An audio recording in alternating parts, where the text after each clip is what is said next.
order to do arterial blood gas analysis, you can locate a vein, collect the venous blood, and it can also give you results like an arterial blood gas analysis. But preferably you should get an ABG done. So where you should see the ABG analyzer will give you result about how much is the pH, whether it is acidosis, alkalosis, too much bicarbonate, too much hydrogen ion. Too much hydrogen ion, it means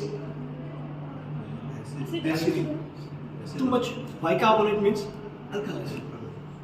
So whether the patient is having acidosis or alkalosis, how much is the level of the electrolytes, right? How much is the PO2, PCO2, all these things will be done in a blood gas analysis. So if you are not able to locate an artery in the case of a poisoning, you can also do a venous blood gas analysis to get an idea what is happening. It's not it. Then, in poisoning, along with in addition to taking care of airway, breathing and circulation, it is very important to do decontamination. So decontamination, in this process, you will clean the external as well as the interior of the body. Externally, you have to be careful when you are handling the materials. Look at the clothing. Are they stained with blood, vomitus, etc.? Remove the clothing and you have to keep those clothing. If they are soiled with blood, vomitus, etc., they can be sent for analysis. You have to take them, take out the contaminated clothing, soiled clothing. If they are wet, dry them. Later on you have to send it for examination. Then all the exposed areas of the body you have to clean with soap and water. Exposed part of the body should be cleaned with soap and water. If you suspect that some toxic substance has gone into the eyes, you should irrigate the eyes. So for that, what you have to do, you can take water in a syringe, open the eyes and do irrigation. This process is called irrigation. Irrigate the eyes. Okay? Irrigate the eyes. You may have to do it repeatedly. Okay? Because sometimes, say for example, somebody is having eye irritation, eyes have become red. So in these cases, you may have to do irrigation of the eyes with water. Preferably if there is severe burning of the eyes, then you have to do irrigation with cold water. Cold water. So then, externally you do the decontamination. That's the external decontamination procedure.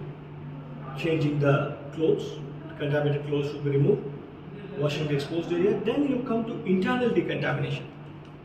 After securing the airway, you go for internal decontamination. So internal decontamination you have to do by taking care of the GIT and taking care of the kidneys.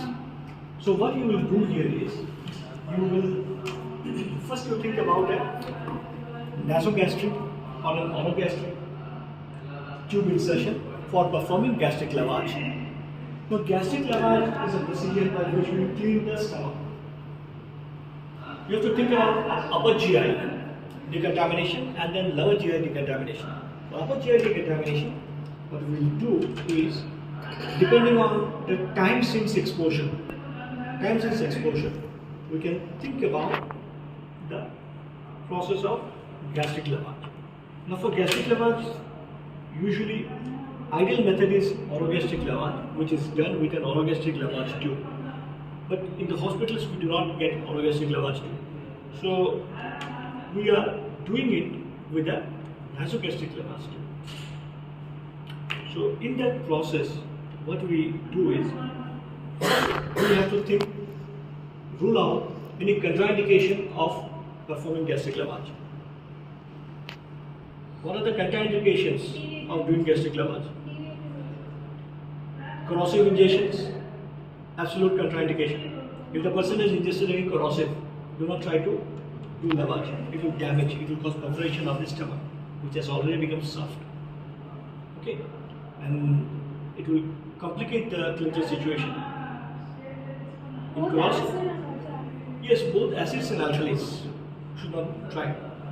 Another relative contraindication is if the person is convulsing. If the patient is unconscious, patient is convulsing, first secure the airway and control the convulsions.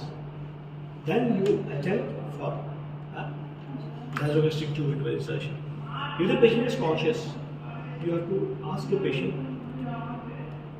yes, that I am going to perform this procedure, explain the procedure to him and ask him to cooperate.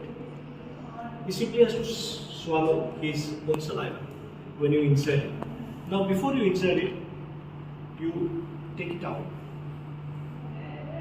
adopt all antiseptic measures, and you need to lubricate this. This tube needs to be lubricated with the lidocaine gel, so that when you insert, it should not irritate the nasal cavity.